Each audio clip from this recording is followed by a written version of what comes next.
তো বন্ধুরা, মহাকুম্ভ ভুলেও যেও না। মহাকুম্ভ যাওয়ার থেকে না যাওয়া অনেক ভালো। তো আপনারা হয়তো ভাববেন যে আমি মহাকুম্ভ যেতে কেন মানা করছি। দেখো, মানা করার কোনো নাই। আপনারা অনেকে এটা ভেবে যাচ্ছেন যে মহাকুম্ভে স্নান করলে সব পাপ মুক্ত হয়ে যাবে। ভুল জিনিস। দেখো, পাপ করেছো মানে পাপের ভাগটা নিতেই হবে। আমি পাপ করবো আর পাপের ভাগ নেবো নয়, এটা তো বললে হবে না। দেখো, মহাকুম্ভে আমরা শরীরটাকে পরিষ্কার করবো, শরীরটাকে ধুবো, মনটাকে নাই। আর পাপ কিন্তু মনের মধ্যেই থাকে, তাই মনটাকে পরিষ্কার করো। দেখো, মনটাকে পরিষ্কার করার জন্য ভালো শিক্ষার দরকার। শিক্ষাটাকে আমরা সংস্কার বলি। যদি সংস্কার তোমার ভালো থাকে তবেই তোমার মন পরিষ্কার থাকবে, তবেই তোমার পাপ মুক্ত হবে। ধীরেন্দ্র শাস্ত্রী বলছে, যারা কুম্ভ মেলাতে মারা গেছে তারা মোক্ষ লাভ করেছে। শালা, আমি ধীরেন্দ্র শাস্ত্রীকে বলতে চাই, কেন তুই কি ভগবানকে ভালোবাসিস নাই? কেন তুই কি মোক্ষ লাভ করতে পারিস? তুই কি মোক্ষ লাভ করতে চাস না? যা তুই ওইখানে যায় ভাগ দৌড়ে মন। যাদের পরিবার মরেছে সে জানে যে কত দুঃখ লাগছে, মোক্ষ লাগে নাই। যাদের পরিবার মারা গেছে সেই জানে যে তাদের কত দুঃখ। ধীরেন্দ্র শাস্ত্রী তো মোক্ষ লাভ করে। তো তোমার তো ভগবানকে অনেক ভালোবাসি, যা তুই মোক্ষ লাভ কর। আর নিজে তো কুম্ভ স্নানের সময় সিকিউরিটি ভিআইপি দর্শনে গেছিলিস, কেন ওদের ভিআইপি? ধীরেন্দ্র শাস্ত্রী যখন নিজে কুম্ভ মেলায় যায় তখন ভিআইপি দর্শনে গেছিল সিকিউরিটির সাথে। যখন ও চান করে ডুব দেয় তখনও কিন্তু সিকিউরিটি চারদিকে ঘেরা ছিল। আমি বলবো না যে মোক্ষ লাভ টাভ কিছু নয়, ওইগুলা শুধু একটা মিথ্যা কথা বলে।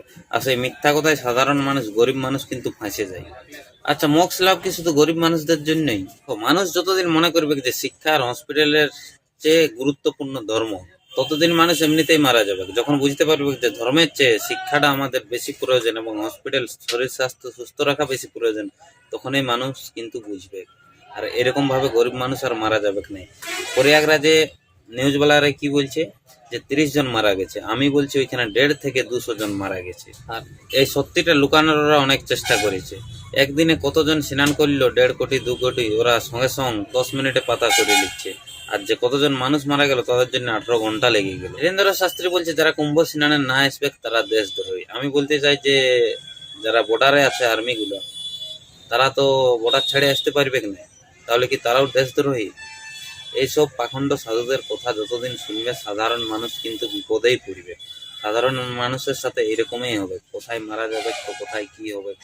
যারা মারা গেছে তাদের লাশ পর্যন্ত খুঁজে পায়নি। কুম্ভ মেলাতে যারা মারা গেছে, আমি দ্বিতীয়বার বলছি, কুম্ভ মেলাতে যারা মারা গেছে তাদের লাশ পর্যন্ত খুঁজে পায়নি, এমনও ব্যক্তি আছে। আমাদের যত সব দোষ নয়, এই শুধু পাখণ্ড সাধুদের জন্যই হবে। এরাই আমাদের হিন্দু মুসলমানও করায়। এরা বলছে কি যে মুসলমানদের এখানে কি কাজ, মুসলমানরা কেন আসবে? আজ দুঃখের বিষয় এটাই যে যখন বিপদে, সব থেকে বেশি বিপদে পড়েছিল মানুষ, তখন যে মুসলমানরাকে মানা করা হয়েছিল সেই মুসলমানরাই কিন্তু আশ্রয় দিয়েছিল, তারাই কিন্তু ব্যবস্থা করেছিল। অ্যাকচুয়ালি দেখতে যাবেন তো হিন্দু মুসলমান আমরা করি না, হিন্দু মুসলমান করে আমাদের বড় বড় নেতাগুলো, সাধুরাই। আর আমরাকে লড়াই যে না মুসলমানরা আমাদের দুশ্মন, মুসলমানরাকে বলবে যে হিন্দুরা তোদের দুশ্মন।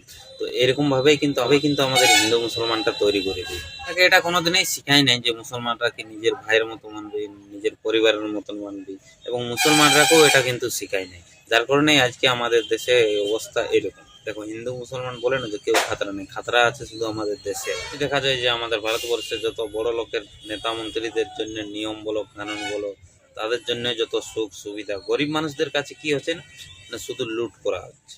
ধীরেন্দ্র শাস্ত্রী যদি অতটাই জানে তাহলে কেন সে পরিচি লিখে বললো না যে এইখানে ভাগ দৌড়ে মানুষ মারা যাবে? কেন বড় বড় ঘটনাগুলো হয় তখনও বলতে পারে না? কেন পুলওয়ামার ঘটনাটা বলতে পারে না? কারণও কিছু জানে না, মানুষকে শুধু বোকা বানাতে জানে। আর সেই বোকা বনতে অনেক মানুষ তৈরি হয়ে আছে।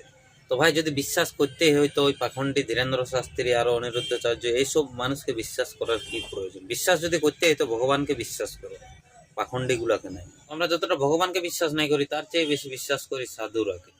মানে সাধুরা যদি বলে যে তোর কপালে এই আছে, তোর কপালে দুঃখ আছে, তাহলে আমরা সেটা মন থেকে মেনে নিই। কিন্তু আমরা ভগবানকে এতটা মানিয়ে নিই। আমরা ভগবানকে কোনো বলি না, আমরা বলি সাধুটাকে, সাধু বাবা যেন এটা আমার ঠিক হয়ে যায়। বাট এরকম করা উচিত নেই। আমরা মনে করি যে ভগবানের চেয়ে পাওয়ারফুল বেশি সাধুটারই আছে।